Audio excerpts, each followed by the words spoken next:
देवियों, सज्जनों तथा मित्रों,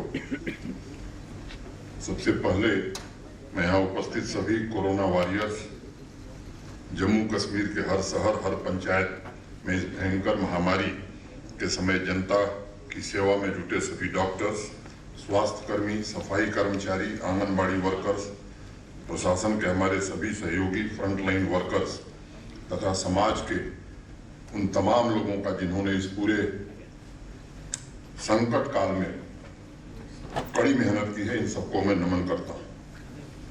पिछले 10-11 महीनों से जिस तरह से आप सबने जन स्वास्थ्य के लिए काम किया है, मैं समझता हूं वो किसी तपस्या से कम नहीं है।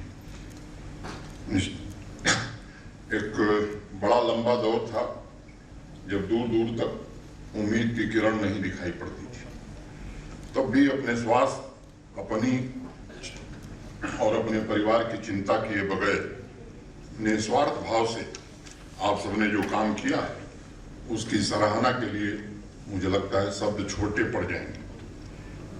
शुरुआती दिनों की चर्चा मेरे पूर्व के वक्ताओं ने की है, मैं उस तकनीकी विवरण में जाने की जरूरत नहीं समझता, लेकिन आप सबके जज्बे, त्याग और सेवा भावना से ही जम्मू कश्मीर के लोग इस संकट से बाहर निकल सके हैं। इसलिए मैं आप सबको फिर से एक बार हृदय से साधुवाद देता हूं। अब जब भी इतिहास लिखा जाएगा इस देश का, मुझे लगता है कि प्री पैंडेमिक और पोस्ट पैंडेमिक, ये दोनों बातें जरूर आने वाले दिनों में लिखी जाएंगी और ये भी कहा जाएगा कि मानवता की सर्वोच्च सेवा के लिए कोरोना वॉरियर्स ने, फ्रंटलाइन वर्कर्स ने और समाज के विभिन्न वर्गों ने जो काम किया वो निश्चित रूप से सराहनीय नहीं है, बल्कि स्वर्णाक्षरों में लिखा जाएगा। आज का दिन निर्णायक, इस लड़ाई का निर्णायक दिन मैं कहूँ, और दुनिया के सबसे बड़े टीकाकरण अभियान का प्रारंभ देश के सम्माननीय प्रधानमंत्री आदरणीय नरेंद्र मोदी जी द्वारा आज प्रारंभ होने जा रहा है। जम्मू कश्मीर को अगर मैं देखूं, बताया गया है तो बाकी राज्यों और संघ राज्य क्षेत्रों की तुलना में देखेंगे तो मुझे लगता है कि प्रभावी नियंत्रण करने में हम सब सफल रहे हैं। इसमें आप सबका सहयोग निश्चित रूप से सराहनीय रहा है। आज फ्रंटलाइन वर्कर्स और स्वास्थ्य कर्मियों के लिए वैक्सीन का इंतजार खत्म हो गया है। कुल्लू साहब ने बहुत विस्तार से बताया है, मैं उस विवरण में नहीं जाना चाहता।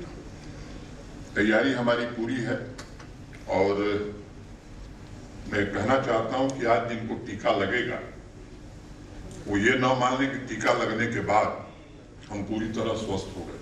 28 दिन बाद दूसरा टीका लगेगा और दूसरे टीके के 14 दिन बाद तब आप ये मान सकते हैं कि नहीं, अब हम खतरे के बाहर हैं, अब हमारे ऊपर कोई संकट नहीं है। बीच में जो एसओपीज बनाई गई, जो सावधानियां बरतने को कही गई हैं, मैं समझता हूं ये हमें टीकाकरण के बाद भी सावधानियां बरतने की जरूरत है। पहले प्रधानमंत्री जी ने या एक सामान्य भाषा हो गई थी कि जब तक दवाई नहीं तब तक ढिलाई नहीं। मुझे लगता है कि दवाई के बाद भी 45 दिन तक ढिलाई नहीं बरतनी है। ये निश्चित रूप से हम सबके ध्यान में रखने की जरूरत है। पूरी बात हो गई है, प्रधानमंत्री जी कुछ समय में आने वाले हैं। 26 मीटिंगें अभी तक भारत सरकार के स्वास्थ्य मंत्रालय ने विभिन्न राज्यों और संघ राज्य क्षेत्रों के हेल्थ से जुड़े हुए अधिकारियों के साथ की है। तो मुझे लगता है कि शायद कोई ऐसा महीना रहा होगा पिछले 11 महीने में जब देश के सम्माननीय प्रधानमंत्री स्वयं एक बार या 2 बार इस तरह की पहल उन्होंने नहीं की है। मुझे लगता है कि आज हम सबके लिए गर्व का विषय है, देश के वैज्ञानिकों और जिन लोगों ने ये वैक्सीन निकाली है। मुझे लगता है कि पूरा देश आज उन्हें नमन कर रहा है।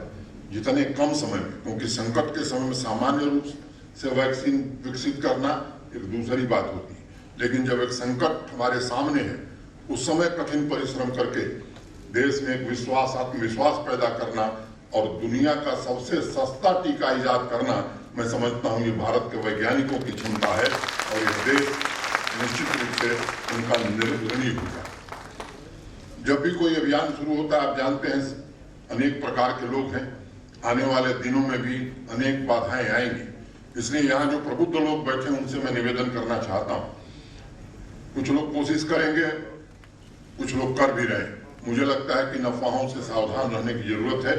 जो भी रेगुलेटरी टेस्ट हो सकते हैं, दुनिया के कड़े मानदंडों के आधार पर यह टीका विकसित हुआ है और मैं बहुत जिम्मेदारी से बात कहना चाहता हूं, यह टीका दुनिया के किसी टीके से ज्यादा प्रभावी है, ज्यादा सस्ता है और इसलिए हमें किसी अफवाह में आने की जरूरत नहीं। समाज के प्रबुद्ध लोगों से मैं निवेदन करना चाहता हूं कि समाज में एक जन जागरण का अभियान निश्चित रूप से इसको लेकर के भी आगे हमें चलाना होगा।